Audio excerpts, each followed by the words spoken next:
In 1991, I photographed the paintings of Ajanta, these 5th century paintings which are hidden in the darkness of caves in Western India.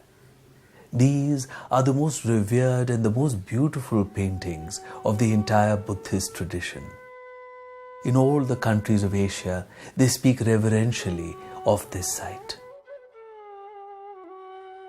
The paintings of Ajanta changed my life. The gentle beings of the art permeated my consciousness. Every time I looked at the paintings, I was carried away. There was an infinite warmth, humility, and compassion in these paintings. It was expressed in every gesture, in every glance. It was indeed a world of compassion which took me over completely. A journey began to discover the philosophy, the vision of life which underlies these great paintings. Leading experts on Buddhist art said that my photographs showed the Ajanta paintings in their true and luminous colors for the first time. Universities, museums, and cultural institutions from around the world invited me to come and lecture on these paintings. Everywhere, people responded with warmth to the sensitivity and compassion contained in the art of Ajanta. These are, in fact, the very qualities which people associate with Buddhism.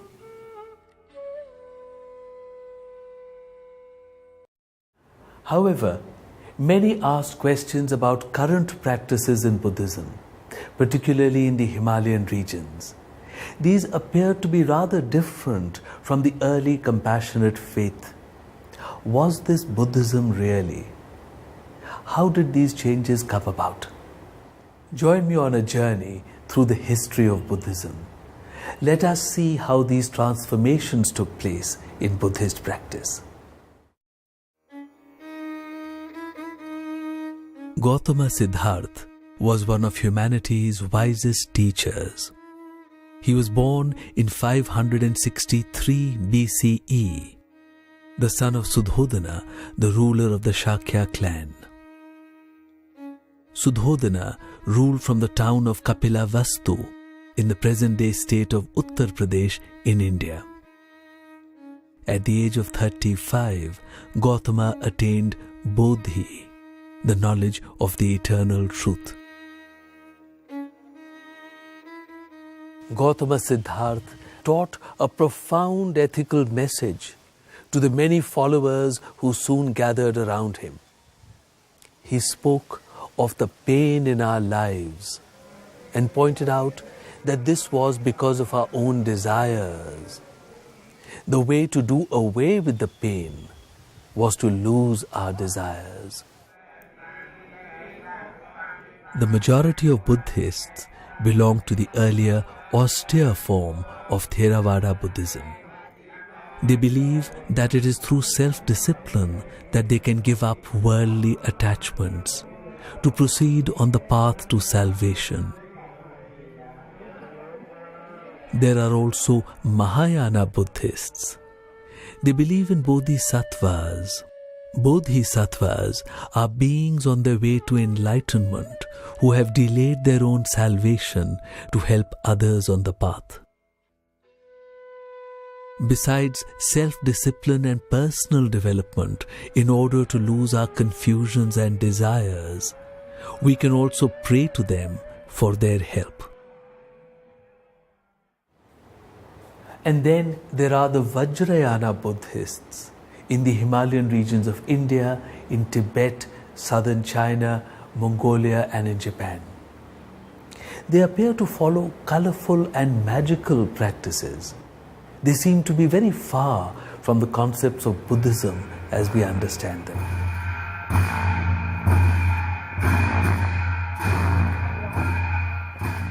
The Cham dance of the Lamas signifies the victory of knowledge over ignorance.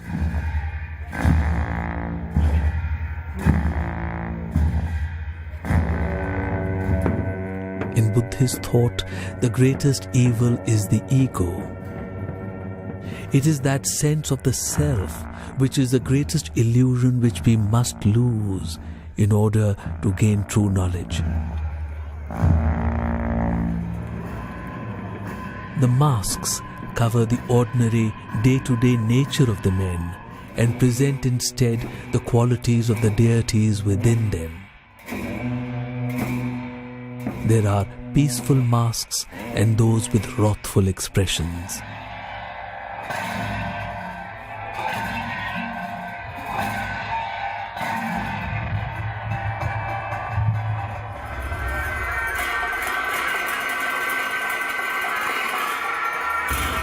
To understand the practices of the Lamas and to understand the history of later Buddhism, we have to turn to Nalanda and other universities of Eastern India.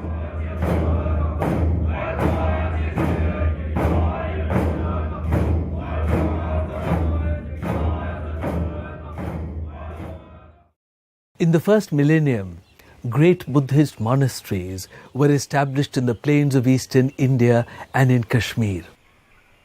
These were intellectual centers where the science of the mind was studied in great detail. The finest intellectuals analyzed the path, the steps on the path towards Buddhahood or true knowledge. They sought to create a logical path which would lead us step by step towards that knowledge, a path which would work for all. These vast universities had hundreds of teachers and students who came from across India and from the many countries of Asia that had embraced Buddhist philosophy. The greatest of these was here at Nalanda. Here there was a spirit of vibrant intellectual thought, a climate of discussion and debate.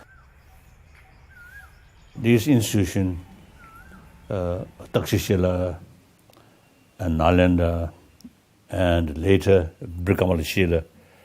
Now then these, not like monastery, but these really become academic center. One of the most important universities in the world was developed not in the medieval West, but right here in India. And here I'm referring to the university consortium of Nalanda, Vikramashila, Somapura, Odantapuri. All of these various universities were instrumental in producing people who were capable of understanding and articulating what it means to have universal knowledge, knowledge that's applicable across cultures and across times. And really what we're talking about here, when we're talking about revolution, is a change in perspective. It's a complete change in the way we perceive and thus experience the world. This information might appear arcane or esoteric, but in fact, the most interesting thing about it is that it is very clearly about consciousness itself. It's about every one of us. And it's about, in the end, something quite simple. And that simple thing is the transformation of our negative impulses into their positive counterparts. And this is the central doctrine of Yoga Tantra and Anuttara Yoga Tantra as they were developed in the great universities of the Indian plains in the medieval period.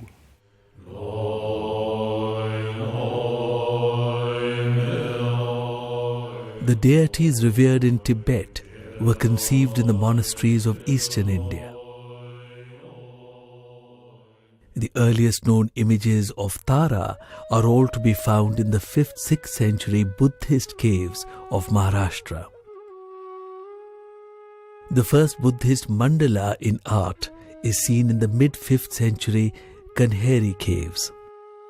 The first 11-headed Avalokiteshvara is also seen in a 5th-6th century cave at Kanheri. Religion is a word which is very loose expression. I don't know whether Buddhism should be put in the connotation of religion or not. If we are very strictly speaking, the religion has its own connotation. Buddhism is different from all other religious tradition is that there's no place for unanalyzed faith or something which is to be accepted without any one's own understanding or one's own logical conclusions. Now you see the differences. Buddhism, like Jainism, we have no concept of creator. So one's own salvation must achieve through one's own effort. Now, the main obstacle about salvation is ignorance. There are many different levels of ignorance. So logically, the antidote of ignorance is knowledge, not prayer.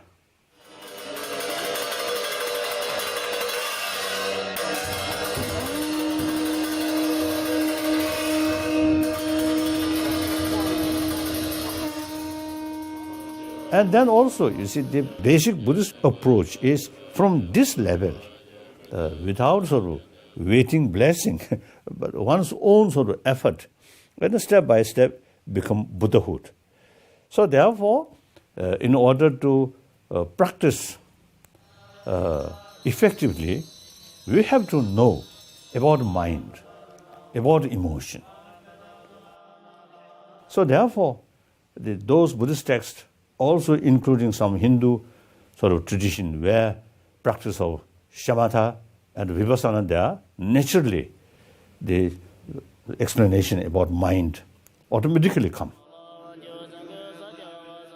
So therefore, that part I consider science. So today, now last few years, I think over 1 decade, I think number of Western medical scientists and also the brain sort of scientists, now they're really showing interest to get information, explanation from Eastern Indian ancient thought about emotion, about mind.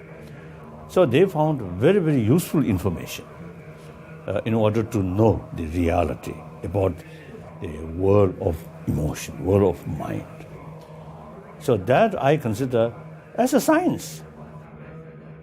Then concept of impermanence, or concept of interdependency.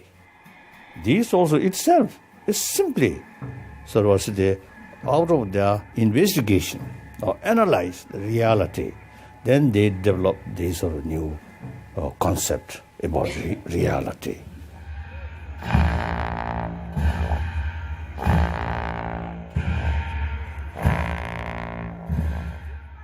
Now, in physics, also now they realize the atomic level. Every moment is changing, moving like that.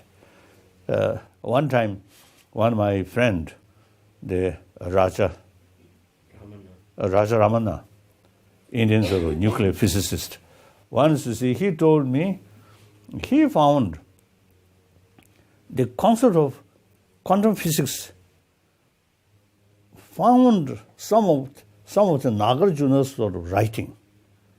So he, as an Indian, he feels very proud. The quantum physics in the world is quite new. But in ancient Indian thought, 2,000 years ago, already have these concepts.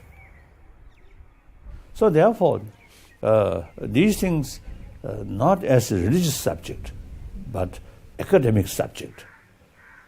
So these Nalendra master sort of writing really useful for academic field. Something which is so unique of Nalanda University in terms of its knowledge and wisdom is the tremendous logic, tremendous metaphysics, and the tremendous study of epistemology, which are all utilized to bring about incredible depth of the warmth in a human being. Studies का जो philosophy का केंद्र बना है वो सबसे बड़ा केंद्र शायद नालंदा बना है और वहाँ के विद्वान लोगों ने मतलब जैसे हमने बोला डिबेट जो सिस्टम है, जो कि जिसको हम लोग टिबेटन में थिंगी बोलते हैं या इंग्लिश में डिबेट है, तो डिबेट के माध्यम से वो ऐसा नहीं बल्कि जस्ट आपको इंट्रोड्यूस किया, इसके बाद में आप उसको विचार में रख लिया, इतना नहीं, बल्कि एक एक पहलू पर और सालों सालों तक, वो भी बड़े बड़े विद्वान लोग जो भी बहुत बुद्धिमान लोग एक एक पहलू को मेरा ख्याल से साल साल तक अध्ययन करके कुछ नतीजे पर पहुंच के इन्होंने इस फिलोसफी को, इस ट्रेडिशन को आगे बढ़ाया है. India is having a galaxy of scholars. These Nalanda, especially the Vikramshila University, was the many more scholars. It is very difficult to pinpoint this is the scholar. Nagarjuna has a very, a significant place in Buddhist philosophy. He has, as I see it, propounded the Madhyamika philosophy, which is the philosophy as demonstrated in the Prajnaparamita Sutra. Madhyamika is regarded to be the highest school of thought in Buddhism. So in this, in understanding the reality of the external and internal world, it's very important that the philosophy of Madhyamika tells us that the entire world is, interdependent, and they do not have any inherent existence, they do not have any essential existence, but they are interdependently originated. Then in the case of Nagarjuna, so without such established monastic universities, very big established monastic universities, how come that one individual person can have such coherent, very precise, and able to articulate these concepts so beautifully? So how can that be possible? And then likewise, it is not just Nagarjuna. Then Nagarjuna's student, Arideva, for example, his writing, 400 stanzas. So you look at that, there's such a richness. So from these, I got the idea that, at the time of Nagarjuna and Arideva, there already must have been existing such a big monastic, so well-established monastic universities with a rich tradition, with a long tradition of intellectual rigor and the depth and sophistication. So from this, I would say that Nalanda University, which the history tells that it was at the time of the Nagarjuna, I would say that should go even beyond Nagarjuna's time. For example, the present day, the PhD students, when they submit their thesis, there's a particular sophistication in terms of formatting the thesis with footnotes and the major and the minor sources. And then there's a particular methodology by which to submit the thesis, by which to write the thesis. So if you by chance, if you find one such a thesis which happen to be as old as 2,000 years old, then from there you can easily say that, so look, this is just exactly a copy. Or what we are doing now in the modern universities is exactly a copy of this one, which existed 2,000 years ago. So from there, we can easily infer that such a sophisticated universities, what we have now, was actually there 2,000 years ago.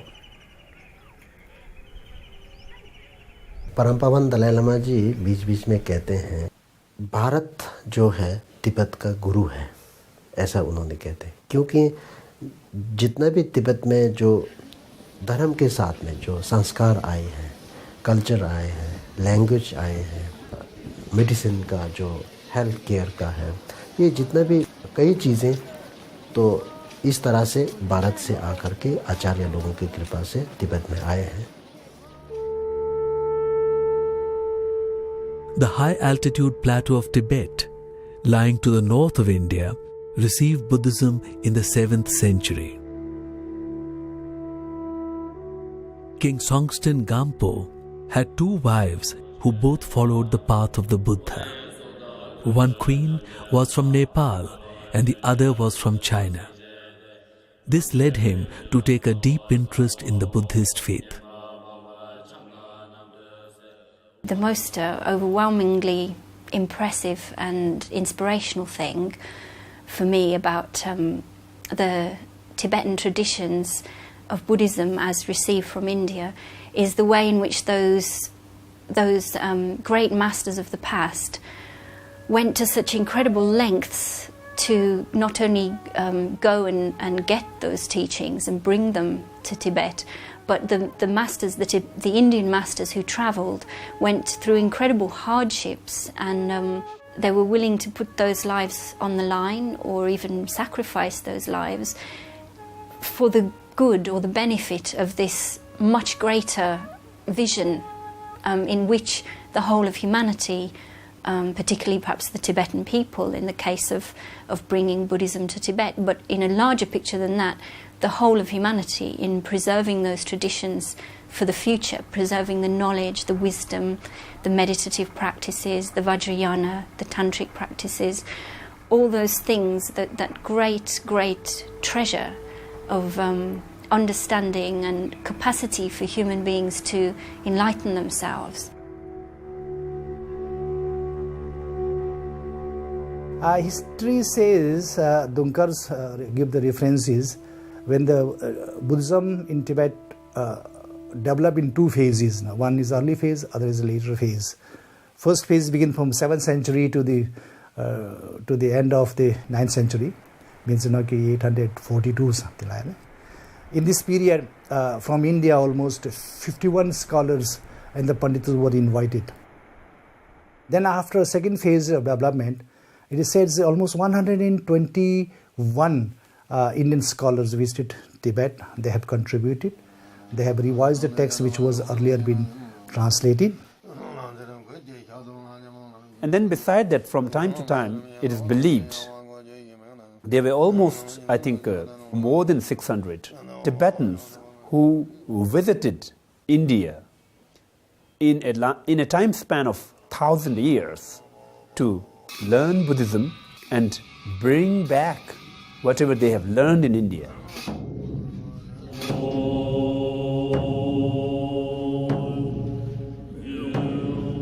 Tibet did not have a written script till the 7th century.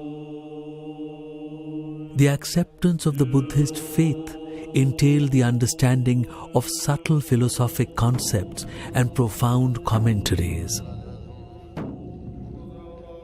This transfer of knowledge would not have been possible without translating and writing it down. A very sophisticated language and a script capable of preserving this knowledge had to be formulated. Oh yes, Tibetan language or script is very much copy and very much similar. Because it's based on one of the ancient Indian script. Once Buddhism reached Tibet and started translation, then the vocabulary which in Buddhist tradition then translate into Tibetan, not available in Tibetan language, so created new words. So therefore eventually the Sanskrit vocabulary or Sanskrit terminology and Tibetan terminology go exactly the same. Thonmi Sambuddha created language at par with the Sanskrit because he was to translate those Sanskrit texts into the Tibetan. The Sanskrit language itself is a very highly elaborated and a very systematic language. To come at par with this language was not easy. To create this kind of language was not easy. In Sanskrit, all kind of human learning is being recorded. Whether it's a medicine, whether it's a philosophy, whether it's a language, whether it's the art, whether it's the poetry, every human learning, that terminologies need to be translated into that newly created language. This is important. So what the Thonmi did is he has tried to create the Tibetan grammar as a Panini grammar. So what he did is putting this suffix and prefix words, that are the basic things, through which in Sanskrit also suffix, pratyaya and upsarga. When you put together, the meaning changes. And they also created same kind of suffix and prefix word in Tibetan language.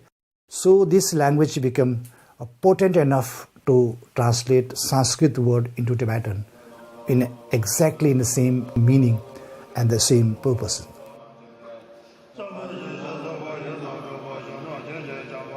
The translations are done word by word and sentences by sentences. So therefore, this precision that is maintained in Tibetan is unparalleled. It was in the 8th century that Acharya Shantarakshita of the Nalanda University was invited to Tibet to teach Buddhism. He brought with him a great system of monastic teaching, which was based upon a deep study of the principles of logic. He taught the Tibetans to focus on fundamental concepts such as what is our knowledge based upon? What is knowledge itself? The Acharya Shantarachit, the first person who established Buddhism in Tibet, and he emphasized the Tibetan people to learn the Buddhism not by faith but by reasoning, by logician, and by analyzing the things for oneself, as Buddha had told, not to believe which has been said by Buddha, but to understand by oneself through analyzation and through a rational mind. There were some practitioners, but there were no tradition of monkhood in Tibet, in Tibetan community. So Shantarakshit has greatest contribution in establishing the monastic community in Tibet.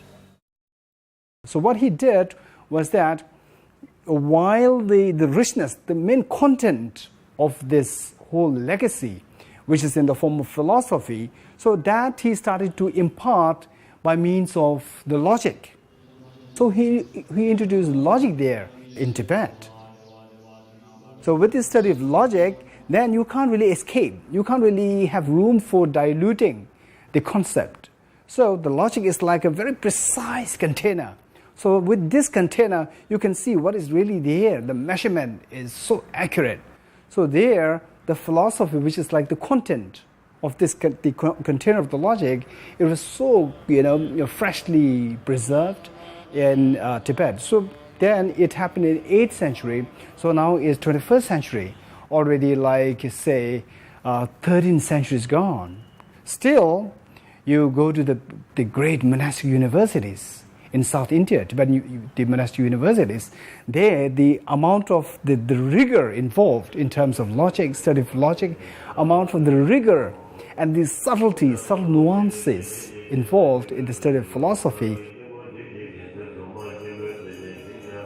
This tradition, which started like 1,000 years ago, it can go so well, it can go so fittingly with the contemporary present-day academic standards. So I would say, if not better, surely it's not less. So this is the amazing tradition, which I think the Indians should really take pride in it.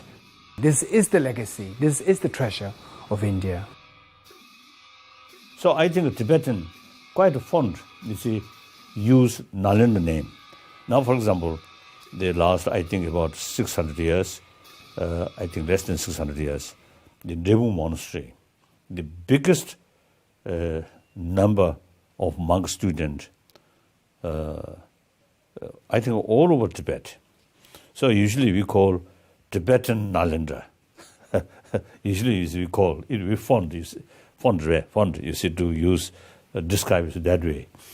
So then important is, another important, all the text which I think Gajü, Nyingma, Sajja, Gilu, and Chonang, all these, I think, major tradition, among the follower of this tradition, they all, you see, study the text which wrote by Nalanda masters, like Nagarjuna, Buddhapalita, Aryandeva, Vabhavika, and Chandrakirti, Dignath, and Arya Asanga, Bosuband, Digna Dharmakirti, and the Chandakirti, and then like Naroba. All these formerly Nalanda scholars.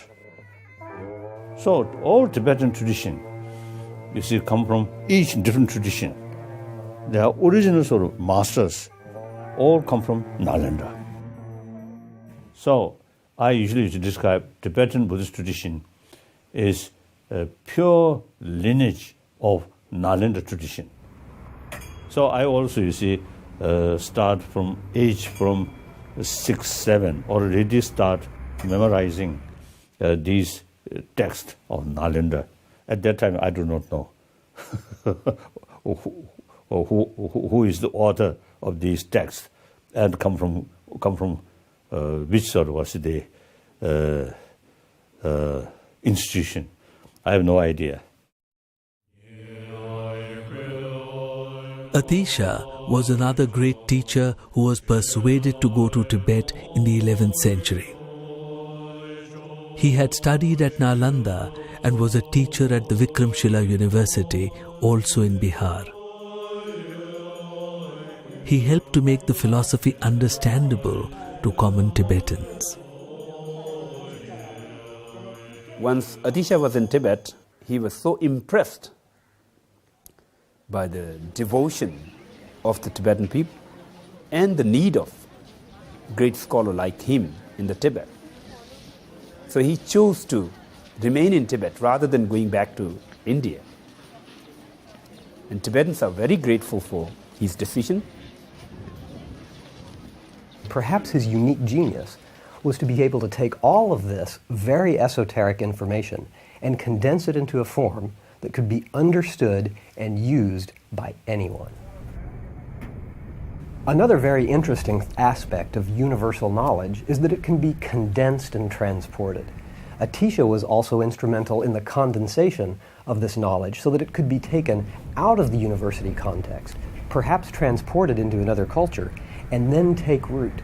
And this is one of the things that happened in Tibet in the 11th century. He was amazingly learned, and his signature kind of text, the light to the path, the lamp to the path to enlightenment.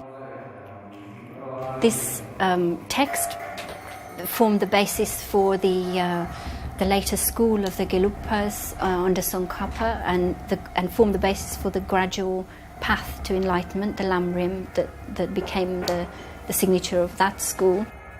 This particular path, became of such huge importance in Tibet, and yet Atisha was one master of many in India. And I think perhaps when you consider that lineage of masters that came, you can say that they must have represented a very small number of those who were in existence in India at the time. And yet those masters in Tibet now, whose works have continued, have been preserved there in a way in which Indian Buddhism wasn't preserved in India. And so in that sense, the Tibetans have played a hugely important role for the planet, if you consider these teachings of great value. So the gist of the idea is that we all seek happiness. We all like to avoid suffering. Now the question is, how can we do that? How can we do that? And in fact, originally the Buddha said that all these sufferings that we encounter with, the root is the ego. The root is the ignorance which distorts the perception of the reality. Then this is the trigger point from which the whole philosophy, the logic and everything of Buddhism came out. As Buddha pointed out, then Nagarjuna elaborated, saying that this ignorance, it is like you in a dream. So now all these great masters in the different traditions of Buddhism, they were trying to explain what is dream like. it was such a wonderful tradition, and debating with someone else, it is not considered as an offense, This is more like a kind of tradition. And this, I think, is the real strength of knowledge. In fact, this is the greatest avenue whereby there is the development of the knowledge happening. We know about a few of the great teachers of the Nalanda University owing to the writings of the Tibetans. What a place Nalanda must have been, and what a great society it must have been out of which all this was born. A society which gave so much importance to rational thinking and the logical search for knowledge. Truly an intellectual society. Nalanda may have produced thousands of great scholars throughout the time. His Holiness, the Dalai Lama, has enlisted 17 kind of leading outstanding scholars of Nalanda monastery throughout the time, and he composed a prayer to all those 17 outstanding scholars. Firstly, I wrote poem praising each of the master. I made clear each sort of scholar's special field, specialty. Then made set of these masters' Thanga painting. The universities of the plains of Bihar in medieval India had to have been incredible places to be at the time. When you think about the thousands and thousands of monks and scholars that were concerned with the most important things every day, year in and year out, we must understand that there was something incredibly special going on here. This was not a pastime. These were the most important aspects of human experience that were being developed, concentrated on for the good of humanity. Imagine something like that. Here in the modern world, we're used to thinking of everything as being marketing-driven and money-driven. This instead is being driven by the evolution of consciousness, the growth of consciousness, the growth of compassion. I think since Buddhism flourished in Tibet, whole Tibetan way of life changed. Buddha come from India. So therefore, we Tibetan, you see, look India as something Arya Bhumi, a very sacred sort of land. Tibetan, then you should consider such Tibetan who once, you see, went to India, some study and speak Sanskrit or Pali, and they have, you see, a little bit sort of higher status. India, sacred land. Anything from India is something very sacred, very holy.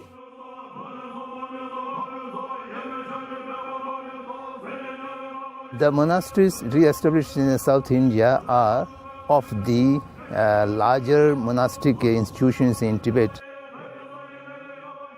and they continue the traditional study of the all Tripitak through its commentaries, and particularly His Holiness has named out 17 Nalanda scholars who have written most important commentaries from the Buddha's teaching, and which are studied in South Indian monasteries.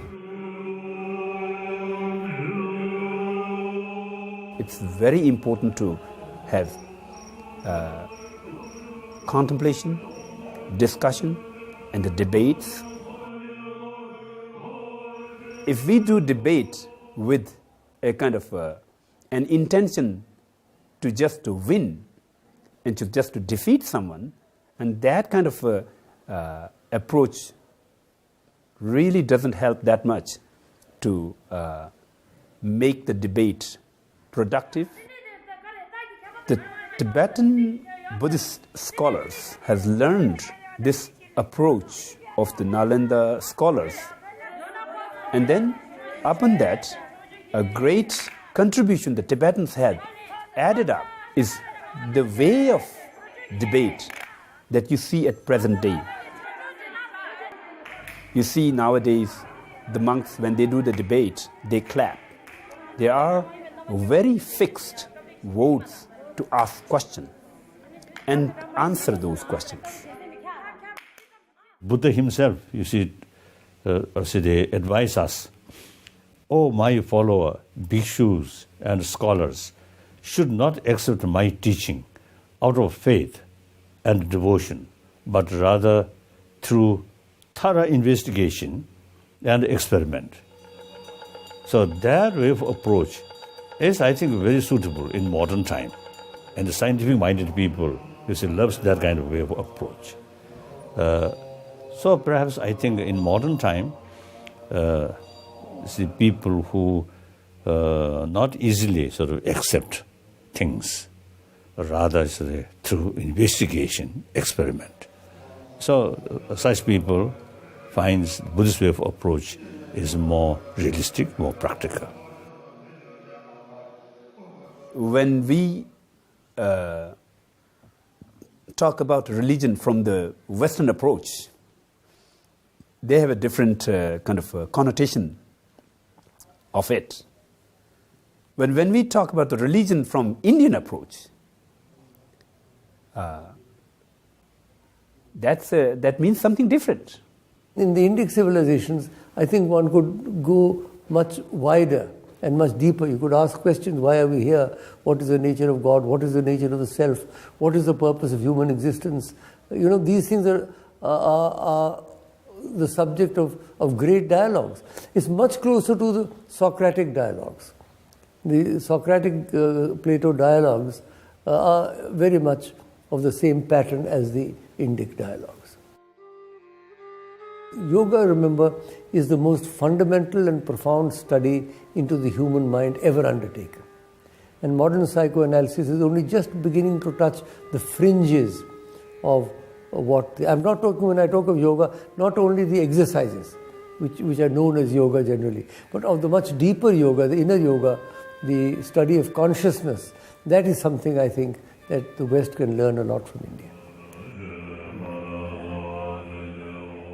His Holiness the Dalai Lama, His Holiness puts it so beautifully. If you understand this, the wisdom of interdependency as taught in the Nalanda University teachings, then you may not be a Buddhist. You can be, Hindu, you can be Christian, but you will be a wonderful Christian. And you will be, the environmentalist, you will be a wonderful environmentalist. So this knowledge is a pure knowledge. It has nothing to do with dogma. It has nothing to do with, a religion as such. So therefore, I call it as a legacy of India, the legacy of the world. So it must not disappear. It must remain for long. This search for the truth was not restricted to the universities of ancient and medieval India. It was shared by the common people. Even till recently, you could have a sophisticated intellectual discussion about Maya or Mithya, the illusory nature of the material world around us, with even the most common Indians. India is an extraordinary country. Mother India, really, Mother India. India is one of the most religious, wrong word, the most spiritual countries on earth, because Indian people have a very deep understanding of the spiritual life. Scratch an Indian, you can have a spiritual discussion. It's absolutely extraordinary. It doesn't matter who you meet, taxi driver to a cabinet minister. Absolutely universal situation. The benefit of the Buddhist culture is that Buddhism promotes tolerance, it promotes learning, it promotes spirituality in collaboration with technical progress, rather than spirituality standing against technical progress, which has been such a problem as the world modernizes. And it's trying to get those two forces side by side. In the history of human civilization, India has been one of the great originators of culture and religion. Indian culture has done for the East what the Greek and Roman culture together did for the West. And therefore you will find all the way from Afghanistan to Indonesia and all the way to Japan and China and Korea and all the countries of South and Southeast Asia has the impact of Indian culture on their language, on their customs, on their art, on their music. It has been an extraordinary saga. One of the great miracles in the story of man is the spread of ideas across formidable natural barriers of high mountains and vast seas. Ideas do not know political and national boundaries. The ready acceptance of the ideas of life by the people of faraway lands underlies the sameness of human life and the human condition everywhere. Perhaps the greatest example of the travel of ideas is the vast spread of the Indic concepts of Buddhism and Hinduism in ancient times. These ideas were warmly accepted wherever they went. From Sri Lanka in the south to Mongolia in the north, from the river Volga in the west to Japan in the east. This spread was not through military conquests, but simply through Indian traders. The people who heard them talking about philosophical matters wished to know more. Here was a philosophic vision which appeared to bring peace and happiness in one's life. Therefore, Indian teachers were cherished and sought.